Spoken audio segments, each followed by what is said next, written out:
આપણી સાથે અત્યારે જૂનાગઢના મહાનગરપાલિકાના કોર્પોરેટર અમિતભાઈ જે વોર્ડ નંબર 11 છે અને આમ આદમી પાર્ટીમાંથી ઉભેલા છે તેનો ટૂંકમાં પરિચય આપણે મેળવશું.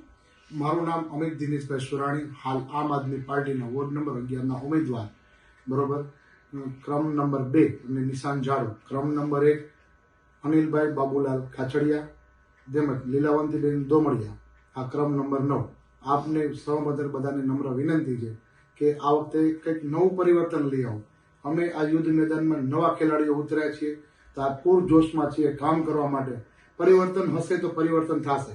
અમારા માધ્યમથી તમારા લોકોના વિચારો અમારા સુધી પહોંચે તો અમે આ સોશિયલ મીડિયાનો ઉપયોગ કરી રહ્યા છીએ. તમારા વિચારો શું છે એ પણ સોશિયલ મીડિયાથી રજૂ કરો, અમને મળશે. અમે તમારી સમસ્યાનું હલ કરીશું.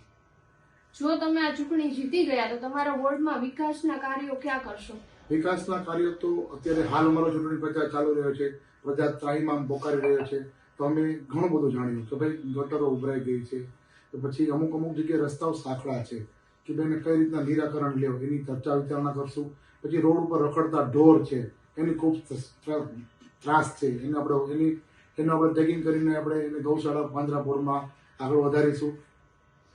લોકોને મતદાન શા માટે કરવું જોઈએ ને શહેરીજનોને કેવા પક્ષને મત આપવો જોઈએ? મતદાન તો આપણી પવિત્ર નૈતિક ફરજ છે, બરોબર, કે મતદાન તો કરવું જ જોઈએ. મતદાન ન કરવું એ આપણું એવું નથી કે આપણે મતદાન નહીં કરવું. મતદાન આપણે પવિત્ર નૈતિક ફરજ છે. તો તમને લોકોને બધાને નમ્ર આપી કે 16 તારીખે તમે જે બટન દબાવો છો ને એ ડોરબેલનું બટન નહીં, ઘંટડી નથી, 5 વર્ષ માટેનું બટન છે. માટે સમજી વિચારી અને સમજદારીપૂર્વક જ તમે આજે બટન દબાવો એવી મારી નમ્ર અપીલ છે. તમારી પાર્ટી આવી ગઈ તો તમે રસ્તા અને ટ્રાફિક વિશે શું ઉકેલ લાવશો?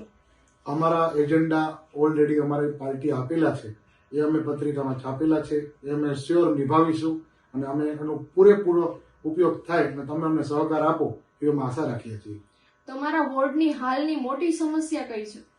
અત્યારે અમારો વોર્ડ આમ જોવા જઈએ તો રાજીબાગ વિસ્તાર, રાજલક્ષ્મી વિસ્તાર, ઘાચીપટ વિસ્તાર, જે અમુક ઘાચીપટ વિસ્તારમાંથી કાચા રોડ છે, જ્યાં રોડની પાણીની સમસ્યા છે, ગટરની સમસ્યા છે.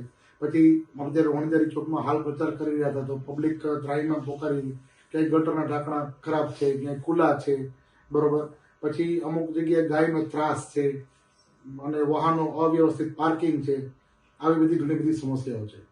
જૂનાગઢ શહેરમાં હાલમાં કયા પ્રકારના વિકાસની જરૂર છે?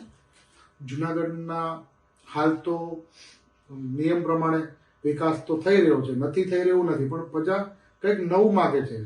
વિકાસ સાથે સ્માર્ટ સિટી માગે છે કે સ્માર્ટ સિટી બનાવવા માટે શું કે પહેલાં તો આપણો એક રોજગાર હોવો જોઈએ, જે આપણે એક રોજગાર નથી કે રોજગાર લઈ આવો. માણસના ઘરમાં રોજગાર હશે, આવક હશે, તો જેના ઘરમાં આવક હશે એ માણસ રાજા ગણે. મારી તો એ જ અપીલ છે કે રોજગાર પહેલા, પછી રોડ રસ્તાની આપણે વાત કરીએ. રોડ રસ્તા જરૂરી છે, એમાંય ના નહીં. માણસો વિચાર કરતા ભાઈ અમે આ રોડ ઉપર ચાલીએ તો અમને કમરનો દુખાવો થઈ ગયો છે, તમે આમાં શું અમારી જોડે મત માગવા આવો છો? પણ અમારે એવું અભિપ્રાય એવો છે કે તમે નવા ખેલાડી મેદાનમાં ઉતર્યા છે તો તમે મોકો તો આપો, પછી અમારું કામ જુઓ. અમે યંગ જનરેશન એજ્યુકેશન છીએ, એજ્યુકેશનની સાથે અમે 100% કામ કરીશું.